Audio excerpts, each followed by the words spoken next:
오늘 하루도 즐겁게 보내셨나요? 여유로운 일요일에 잔잔한 시니어 사연 들어보시기 바랍니다. 여러분은 지금 어디에서 듣고 계신지 댓글로 남겨주시면 감사하겠습니다.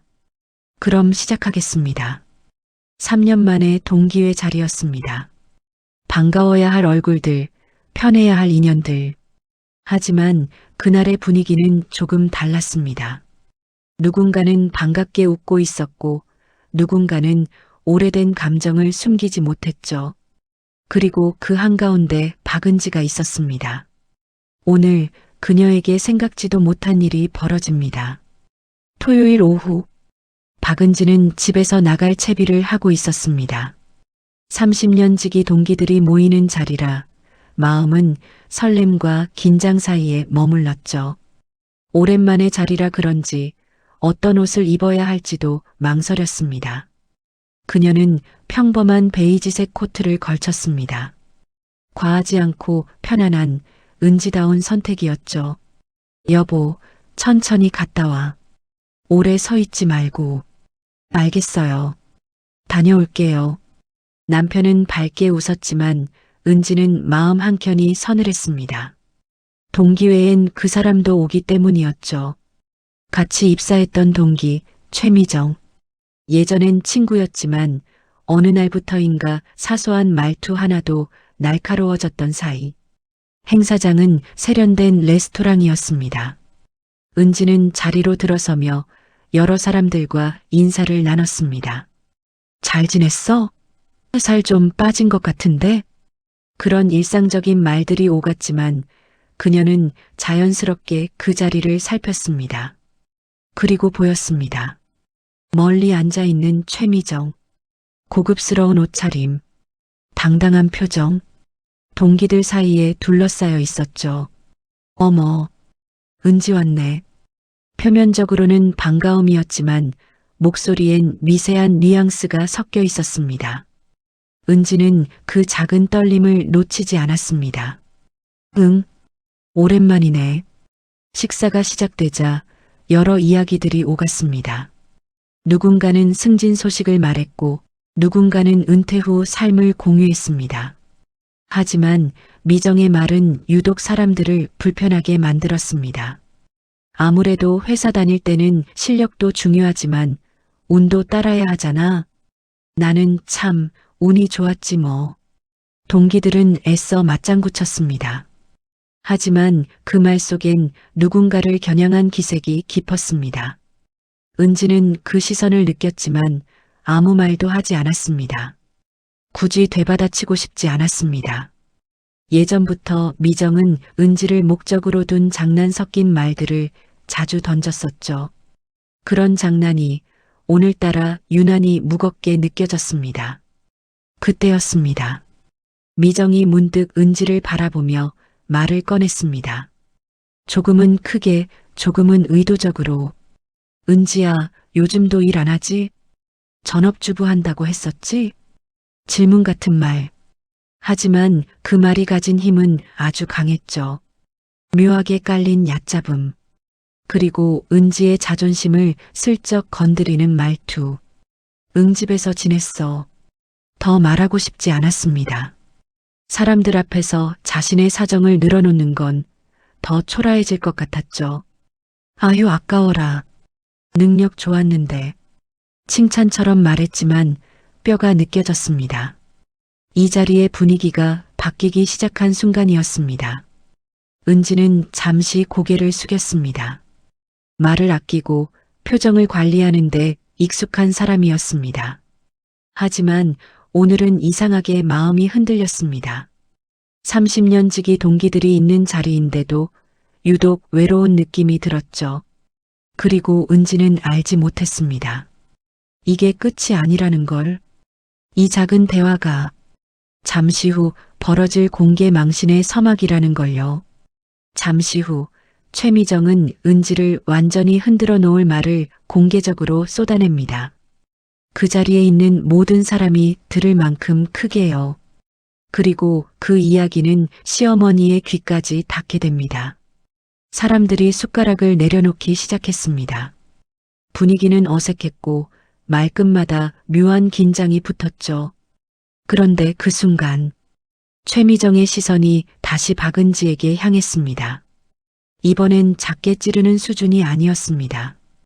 은지는 그저 웃으려 했지만 곧 그 일이 터지고 말았습니다. 식사가 어느 정도 끝나자 동기회 회장이 건배를 제안했습니다. 모두가 자리에서 일어나 들뜬 분위기를 따라가려 했지만 은지는 어딘가 자꾸 숨이 가빠졌습니다. 자, 30년 우정을 위하여 다들 건강하고 또 보자고. 잔이 부딪히는 소리가 울렸습니다. 하지만 은지의 마음은 가라앉아 있었습니다. 그리고 그때 최미정이 웃으며 말을 던졌습니다. 근데 여러분, 은지 아직도 남편 용돈 받아 쓰는 거 사실이죠? 사람들이 웃어야 할지 말아야 할지 애매한 표정이 되었습니다. 그 말은 장난으로 치부하기엔 너무 개인적이었고 모욕으로 보기엔 너무 태연했습니다. 아, 뭐 그런 집도 있지. 누군가는 애써 분위기를 흐리려 했지만 미정은 멈추지 않았습니다. 아니, 나는 그냥 궁금해서. 그 나이에 자기 생활비도 없으면 조금 힘들지 않아? 그 나이. 유독 크게 들렸습니다. 사람들의 시선이 은지를 향했습니다. 그 눈빛엔 동정과 호기심 그리고 약간의 피곤함이 섞여 있었죠. 은지는 손끝이 떨렸습니다. 이런 자리가 아니었다면 그냥 지나갈 수도 있었습니다. 하지만 30년 지기들 앞에서 생활비 이야기를 들추는 건 그녀의 자존심을 깊게 건드렸습니다. 미정아, 그런 얘긴 좀. 아니야, 아니야, 나쁜 뜻 아니야. 너 요즘 힘들다 했잖아. 그래서 걱정돼서 하는 소리지. 걱정이라니. 미정의 목소리는 지나치게 밝았고 표정도 전혀 걱정스럽지 않았습니다. 그저 은지를 다시 한번 아래로 끌어내리려는 듯 했죠.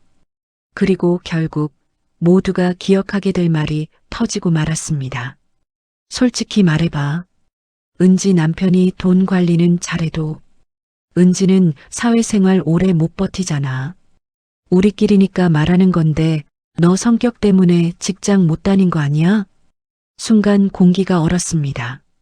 사람들은 눈치를 보기 시작했고 누군가는 시선을 돌렸습니다. 누가 봐도 선을 넘은 말이었기 때문이죠. 그건 내가 쉽게 말할 문제가 아니야. 왜? 틀린 말 아니잖아. 그 말은 은지의 마지막 힘까지 꺾어버렸습니다. 그녀는 잠시 입술을 꽉 물었습니다. 그리고 너무 오래 참아온 마음이 결국 터져버렸습니다. 은지는 더는 버티지 못했습니다. 눈물이 맺혔고 급히 자리를 벗어났습니다. 식당 문이 닫히는 소리만 남았습니다. 미정아, 좀 심했다. 뭐가? 원래 은지가 예민하잖아. 하지만 아무도 웃지 않았습니다. 아무도 동조하지 않았죠. 그 자리엔 어색함과 후회, 그리고 묘한 죄책감이 맴돌았습니다. 은지는 손등으로 눈물을 급하게 훔쳤습니다. 이렇게 울고 싶지 않았습니다. 하지만 쏟아진 말들은 너무 깊게 박혀 있었습니다. 그때 휴대폰이 울렸습니다. 시어머니 이정숙 여사였습니다. 은지는 받지 못했습니다.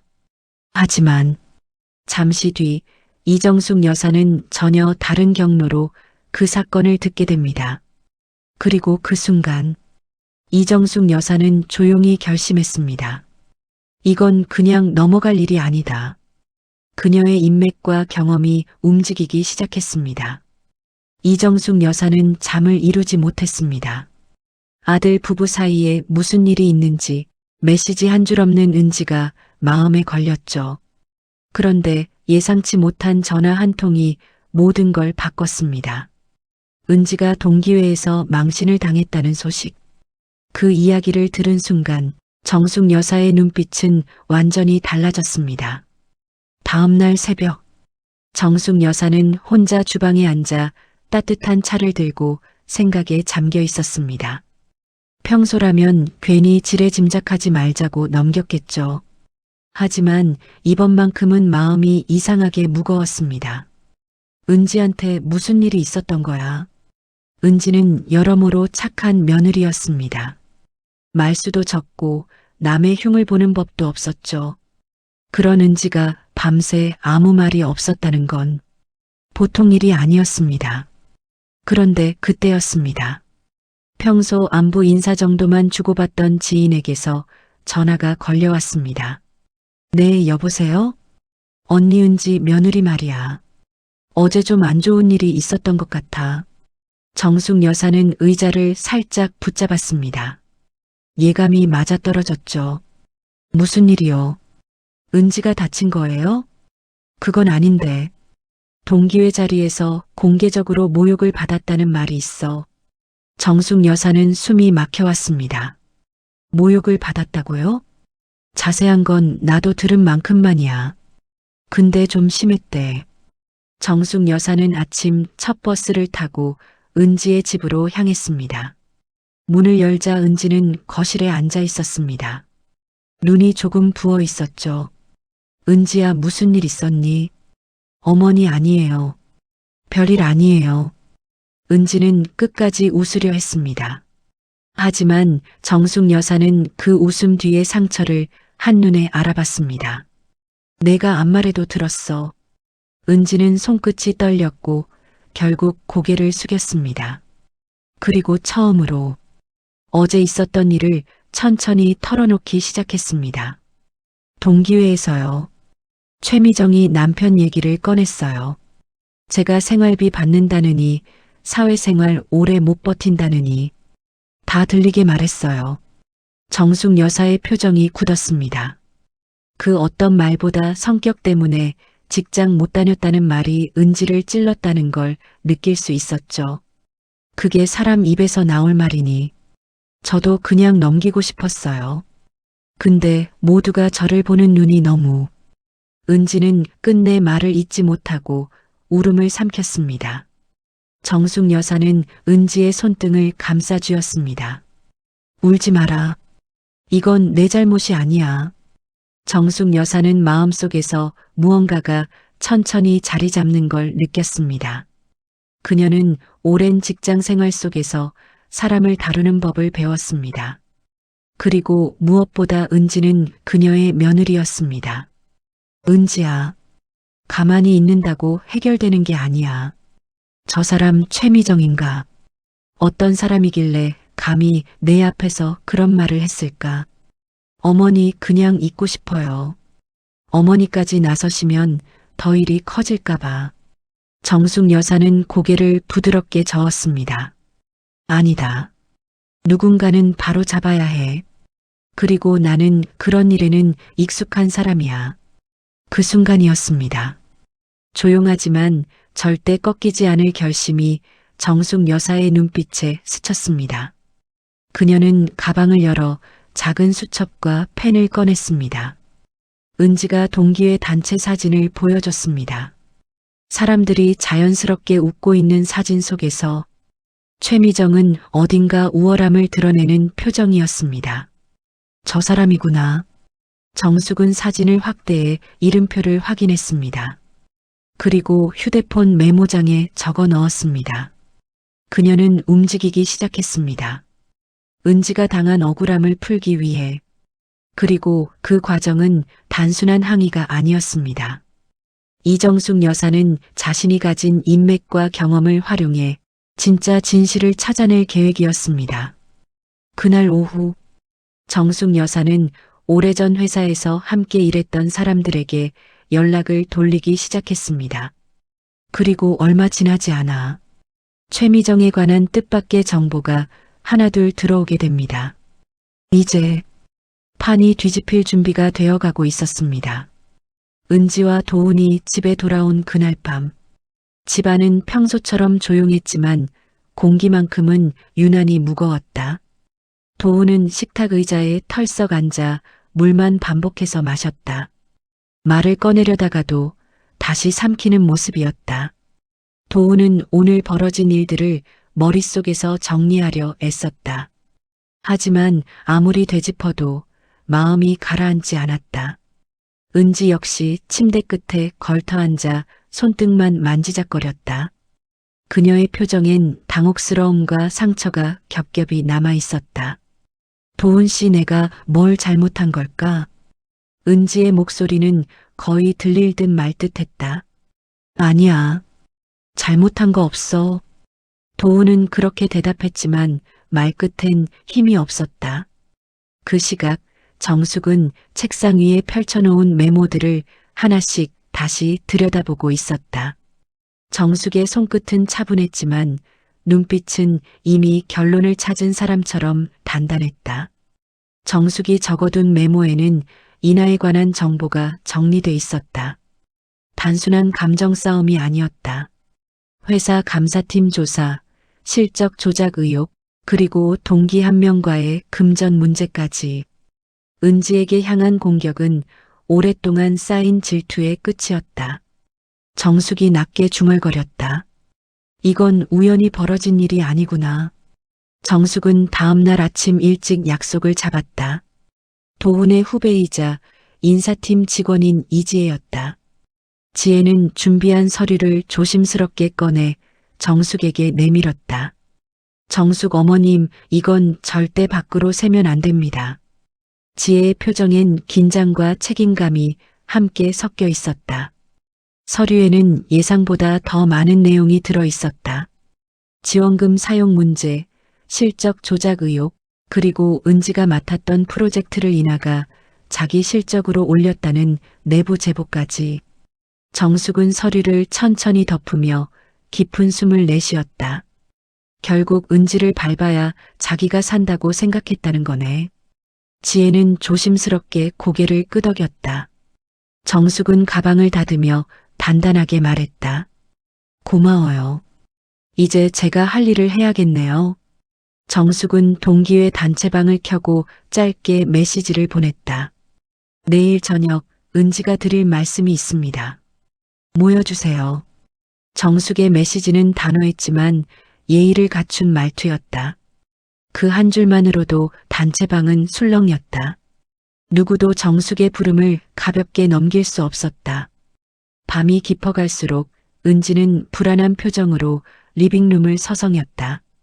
하지만 정숙의 표정은 흔들림이 없었다. 은지야. 정숙은 부드럽지만 단단한 목소리로 말했다. 이제는 너를 지키는 일이 먼저야. 내일 진실이 뭔지 보여주자. 은지는 천천히 고개를 끄덕였지만 그 눈동자엔 여전히 복잡한 감정이 어린 채였다. 그날 밤 세 사람은 각기 다른 마음으로 잠을 청했다.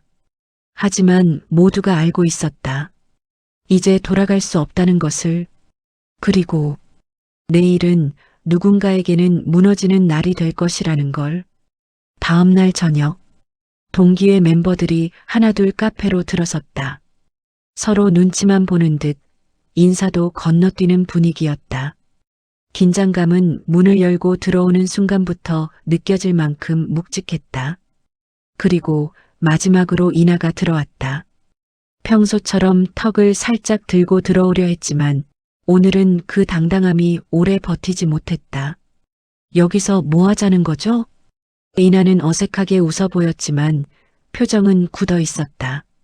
정숙이 천천히 자리에서 일어섰다. 목소리는 낮고 담담했으나 흔들림은 없었다. 은지를 공개적으로 모욕했으니 그 자리에서 진실을 바로잡는 것도 맞지 않겠습니까? 이나의 표정이 순간 일그러졌다. 그게 무슨... 정숙은 그 말이 끝나기 전에 가방에서 봉투 하나를 꺼냈다. 그리고 조용히 테이블 가운데 내려놓았다. 여기 당신에 대한 최근 내부조사 내용입니다. 말투는 공격적이지 않았다. 오히려 담담했다. 그러나 그 담담함이 더 무거웠다. 멤버들의 시선이 봉투로 향했다. 누구도 먼저 말을 꺼내지 못했다. 정숙은 봉투를 은지 쪽으로 밀며 다시 한번 확인하듯 말했다. 부적절한 지원금 사용, 실적 보고서 조작, 내부 내사 진행, 그리고 은지가 맡았던 프로젝트를 본인 실적으로 올렸다는 제보. 공기에서 작은 파문이 일었다. 이나는 얼굴이 창백해지며 손끝이 떨렸다. 입을 열려 했지만 말이 제대로 이어지지 않았다. 그건 내가 그런 의도로. 그때 도훈이 조용히 휴대폰 화면을 보여줬다. 지혜가 정리해준 자료였다. 이건 오해라고 하기엔 너무 정확합니다. 도훈의 목소리는 힘을 억누르고 있었다. 카페 한쪽에서 탄식이 흘렀다. 누군가는 눈을 피했고 누군가는 이나를 똑바로 쳐다봤다. 그때 동기 민정이 조용히 말했다. 이나야, 사실 다들 알고 있었어. 내가 은지한테 오래전부터 열등감 있었던 거. 또 다른 동기도 덧붙였다. 프로젝트 건도 다들 말은 안 했지만 알았지. 이나는 주변을 둘러보았다. 그러나 어느 누구도 예전처럼 그녀를 지지하는 눈빛을 보내지 않았다. 그제야 이나의 어깨가 점점 내려앉았다. 나만 탓하려고 그러는 거네. 이나의 목소리는 떨리고 있었다. 그러나 그 떨림 속에는 두려움이 더 컸다. 정숙은 마지막 말을 차분하게 전했다. 이나 씨, 누군가를 짓밟아야 내가 설 수 있다고 믿으면 결국 무너지는 건 자기 발밑입니다. 은지가 천천히 자리에서 일어섰다. 오늘만큼은 숨지 않기로 마음먹은 표정이었다. 이나 씨, 왜 나를 그렇게 미워했는지 솔직히 오늘도 잘 모르겠어요. 하지만 적어도 오늘 이 자리는 제 자신을 지키고 싶어서 나온 자리입니다. 은지의 말은 길지 않았지만 들어보는 사람에게는 오래 남는 문장이었다. 그 진심이 담긴 말에 카페 안은 잠시 조용해졌다. 이나는 고개를 푹 숙였다. 그리고 아주 작은 목소리로 말했다. 미안해. 그 말이 나오기까지 오래 걸렸다. 하지만 분명한 고백이었다. 정숙은 은지의 손을 잡으며 말했다. 고생했다, 은지야. 카페 창밖에서는 바람이 살짝 흔들리고 있었다. 거짓은 무너졌고 진실은 드러났다. 상처는 아직 남아 있었지만 그 상처마저도 이제는 조금씩 회복될 자리를 찾아가고 있었다. 짧은 사연이지만 잘 들으셨습니까? 남은 시간 마무리 잘하시고 행복하세요.